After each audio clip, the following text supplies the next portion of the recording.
Hoi, ik ben Sharon van Within Temptation. Ik ben de zangeres. En officieel zing ik al sinds 96 bij Within Temptation. Ik ben Robert Westerholt. Ik speel gitaar in Within Temptation. Hallo, ik ben Jeroen van Veen. Ik speel vanaf het begin in Within Temptation. Speel de basgitaar. Ik ben Martijn Spierenburg en ik speel toetsen bij Within Temptation. Hi, ik ben Ruud Jolie. Ik speel sinds de zomer van 2001 gitaar bij Within Temptation. Ik ben Steffen van Haastrecht. Ik speel drums bij Within Temptation vanaf het jaar 2002.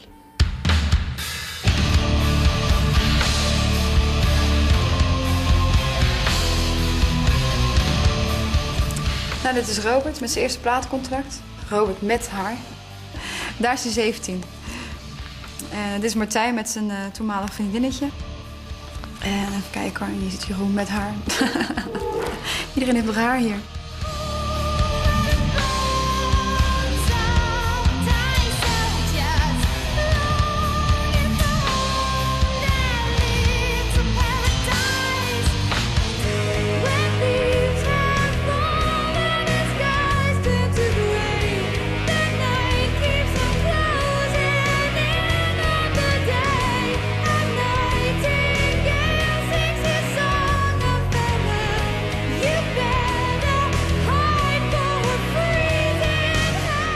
Within Temptation is voor mij als een vooralsnog goed huwelijk. Mijn persoonlijke passie, Emotie, Sowieso lol. Alleen maar van kunnen dromen. avontuur. passie, Een klein beetje padvindersgevoel. Eigenlijk gewoon als een jongensdroom. Intens. Chaotisch. theatraal. Emotioneel. Kleine ondeugende jongetjes met z'n allen in een tourbus. Maar toch bovenal wel heel veel plezier.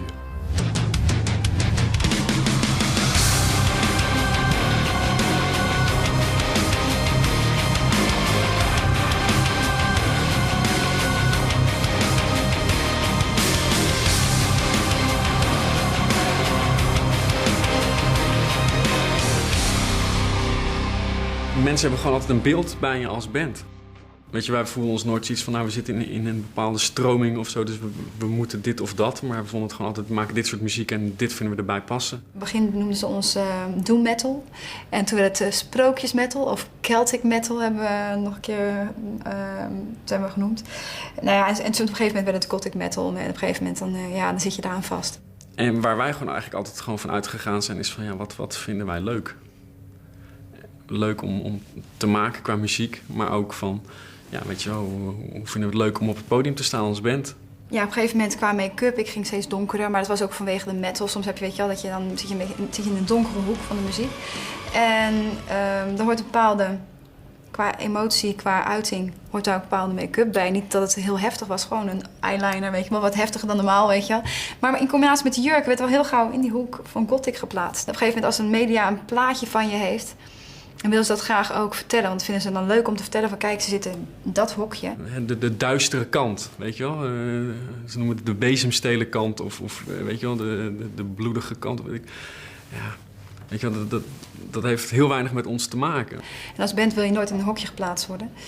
En het is wel heel moeilijk om eruit te komen. Dus op een gegeven moment hebben we het maar omarmd. Natuurlijk, wij maken gothic metal, weet je wel.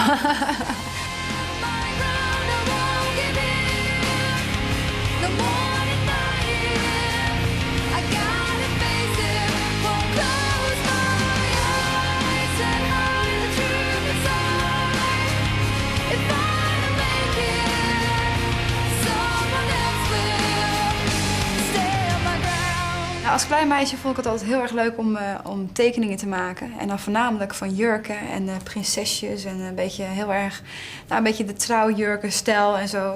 Ik weet niet, op een of andere manier heeft het bij mij altijd ingezeten.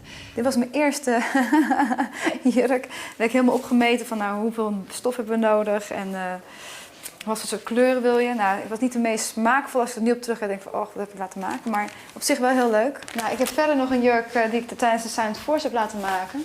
Nadat ik een moodboard had gemaakt en naar 2 ontwerpers was gegaan in Amsterdam, kwamen ze met deze tekeningen terug. Nou, dit vond ik te veel SM-achtig.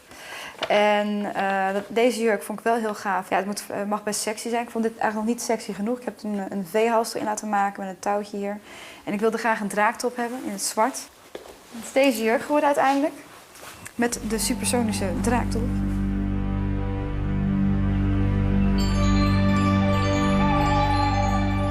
Bij elke cd nieuwe cd, bijvoorbeeld met nieuwe fotosessies, dan ga ik altijd even voorwinkelen. En dan gaan we samen langs en dan pakt iedereen eruit wat hij leuk vindt. En dat probeer ik dan wel in een soort concept dat altijd wel een beetje bij elkaar past samen te voegen. Dus doe jij in principe de styling voor de fotoshoots? Ja. Over het algemeen wel. Ja, we hebben 1 keer met een styliste gewerkt voor een videoclip. Dat werkte ook echt fantastisch als je zelf geen tijd hebt. Maar ik vind het ook wel heel erg leuk om zelf te doen. Dit is allemaal een van mijn eerste aankopen die ik gedaan heb. Dit is het topje van de Mother Earth jurk van de Mother Earth videoclip en Mother Earth albumhoes.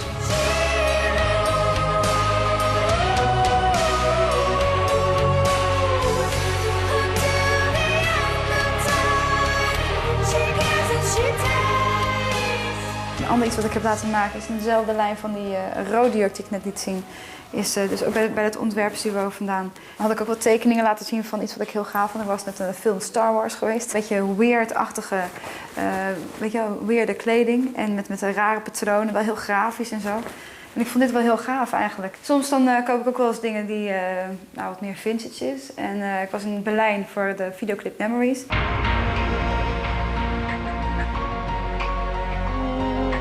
We hadden geen jurk, we hadden geen tijd gehad om echt iets te laten maken of op tijd te gaan kopen. En ik ben nog wel met een ontwerper daar, een stylist eigenlijk, gaan zoeken naar een jurk. En we konden eigenlijk eens vinden. We kwamen op een gegeven moment in een winkel en toen vond ik dit. Hè. Ja, ik vond het helemaal geweldig. Het is heel oud, het is ook heel fragiel. The